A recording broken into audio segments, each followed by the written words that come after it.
Welcome back to ancient Greece.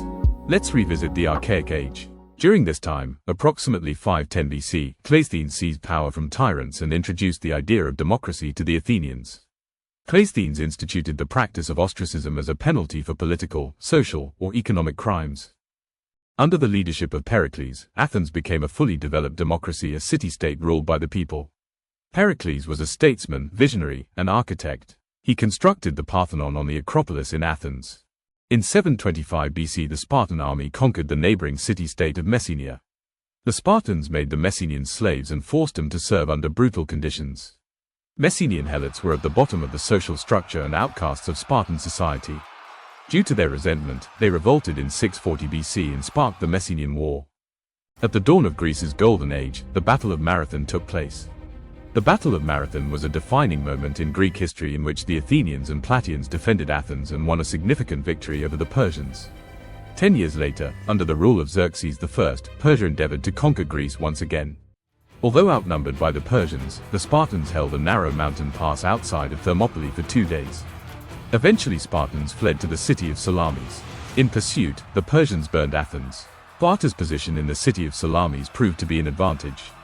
As the Persian ships came into the Gulf, the Greeks used underwater rams to sink many of the ships. This was one of the greatest naval battles of this period. It was a turning point in the Persian Wars. Once the Persian Wars were officially over, the citizens of Greece began forming alliances and allegiances with either Sparta or Athens. This deepened the rivalry between the two cities as they both sought to become the dominant city-state in Greece. In 478 BC, due to the threat of Persian revenge, several city-states and the Aegean islands representatives swore allegiance to Athens and to the collective Commonwealth of Greece and formed the Delian League. The Delian League became a major military force throughout Greece. In 404 BC, Athens subdued Sparta, and the Delian League was dissolved. The Peloponnesian War finally ended. During the conquests of Alexander the Great, Jewish historian Josephus recorded an event in the Antiquities of the Jews. This record of Alexander the Great demonstrates the direction and protection of God's hand. During the attack on Tyre, Alexander sent a message to Jaddua, the high priest in Jerusalem, requesting men and provisions. When Jaddua refused, Alexander became angry. After defeating Tyre and Gaza, Alexander turned toward Jerusalem. Upon hearing of this, Jaddua commanded the Jews to petition God for deliverance. According to Josephus' account, God spoke to Jaddua in a dream. God told Jaddua to dress the people in white, open the gates of the city, and take the priests and the people to meet Alexander's approaching army. Rather than leading an attack, Alexander approached the priests alone. He exhibited considerable respect toward the men of God. Alexander's men did not understand his actions. Alexander explained to his general that he had had a dream before beginning his conquests. In the dream, the high priest, Jaddua, assured Alexander that he would be victorious over the Persians.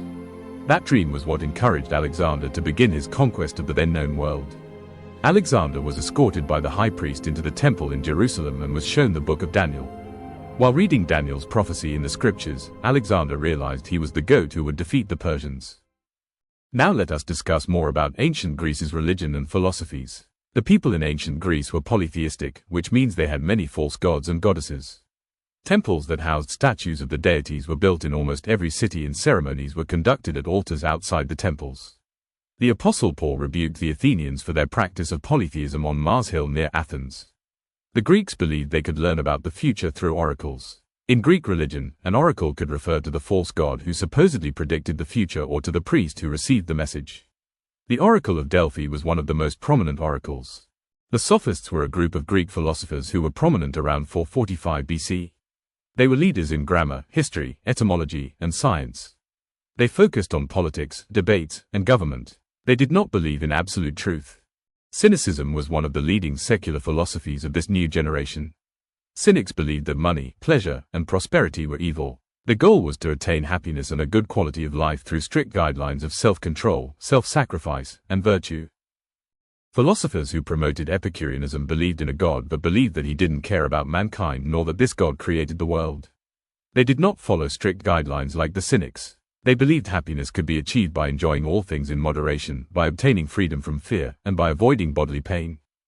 Philosophers who promoted Stoicism believed in a god who created the world but believed that God left the world to its own to be governed by fate. They believed that happiness lay in being virtuous. Now let us go over some vocabulary words mentioned in this pace. Hellenistic. Hellenistic refers to Greek history and culture. Outcast. Outcast is a person cast out from home and friends. Acclaim. Acclaim means to praise highly, applaud. Profound. Profound means deeply felt. Prominence. Prominence is the quality of being prominent, distinguished, or conspicuous.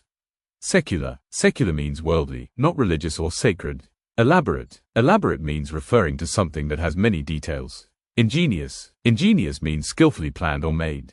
Glean. Glean means to gather a little at a time. Magistrate. Magistrate is a government official with power to enforce the law. Virtue. Virtue means the quality of moral excellence or goodness. Virtually. Virtually means almost entirely, nearly. Helot. Helot means a slave, serf. Tyrant. Tyrant means a person who uses power unjustly. Chaos. Chaos means a state of confusion, disorder.